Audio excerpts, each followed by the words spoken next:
बड़ी खबर तेहरान से, जहां अमेरिकी सेना ने अपने दूसरे पायलट को भी ईरान की सीमा से बाहर निकाल लिया, वो भी सुरक्षित। और इस तरह से अमेरिका ने खुद को एक शर्मनाक स्थिति में फंसने से भी बचा लिया। ये बहुत ही साहसिक ऑपरेशन था। खबरों के मुताबिक दोनों देश की सेनाओं के बीच खूब गोलीबारी हुई है। इलाके में घंटों ऑपरेशन चला। अल जजीरा की माने तो ऑपरेशन के दौरान अमेरिकी सेना और IRGC के लड़ाकों के बीच खतरनाक संघर्ष हुआ। खुद अमेरिकी राष्ट्रपति डोनाल्ड ट्रंप ने इसकी पुष्टि की है।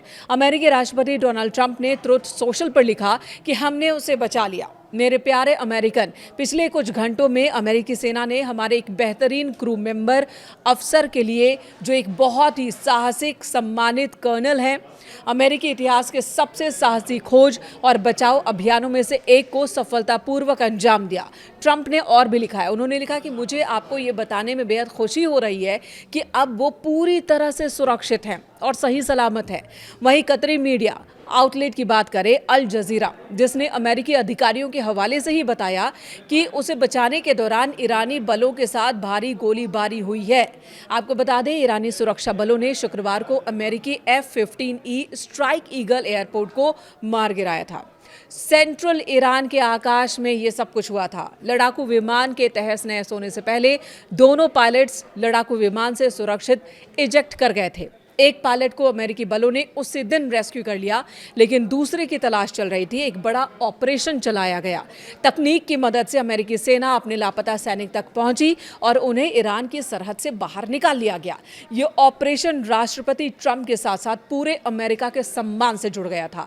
अगर ट्रंप की सेना अपने सैनिक को नहीं बचा पाती तो पूरी दुनिया में जगहंसाई हो जाती।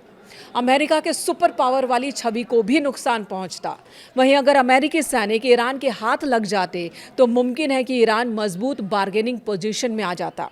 वो कोई बड़ी और मनमाफिक डील के लिए अमेरिका को ब्लैकमेल करता। आपको बता दें, आज से लगभग 45 साल पहले अमेरिका को ऐसे ही संकट का सामना करना पड़ा था, जिसकी चर्चा आज भी होती है। अमेरिका को आज भी वो घटना किसी गंभीर चोट की तरह परेशान करती है। उसी घटना की वजह से ईरान और अमेरिका के बीच अविश्वास की गहरी खाई बन गई। ये एक इंटरनेशनल केस था।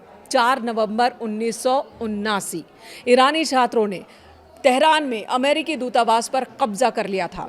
66 अमेरिकी नागरिकों को बंधक बना लिया था, जिनमें ज्यादातर राजनयिक थे। 1 से 2 दिन नहीं, बल्कि पूरे 444 दिनों तक इन्हें बंधक बनाकर रखा, यानी कि कई महीने तक। दरअसल उस वक्त ईरान में इस्लामिक क्रांति का दौर था और अमेरिका ने ईरान के पूर्व शाह को इलाज के लिए अमेरिका में प्रवेश की अनुमति दी थी। फैसला था तत्कालीन अमेरिकी राष्ट्रपति जिमी कार्टर का, और इसी से ईरानी छात्र नाराज थे। उन्होंने अमेरिकी लोगों को बंधक बना लिया। इन सभी को तब रिहा किया जब अमेरिका में राष्ट्रपति बदल गए। 20 जनवरी 1981, यानी कि 79 में बंधक बनाया और 89 में इन्हें रिहा किया। जब रोनाल्ड रीगन ने राष्ट्रपति पद की शपथ ली, उसी दिन ईरानी छात्रों ने बंधकों को रिहा किया। इसका असर ये हुआ कि अमेरिका ने ईरान की संपत्ति फ्रीज कर दी। दोनों देशों के बीच राजनयिक संबंध बंद हो गए, जो आज तक बंद है। ये ऐतिहासिक घटना आज भी अमेरिका और ईरान के बीच अविश्वास का एक बड़ा कारण है।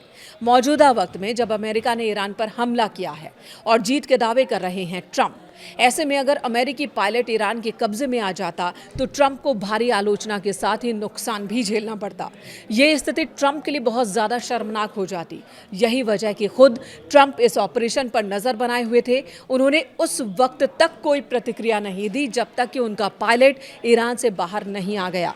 इस ऑपरेशन के बारे में ट्रंप ने बताया कि अमेरिकी सेना पायलट की लोकेशन पर दिन रात 24 घंटे नजर रख रही थी और उन्हें बचाने के लिए पूरी लगन से योजना बना रही थी।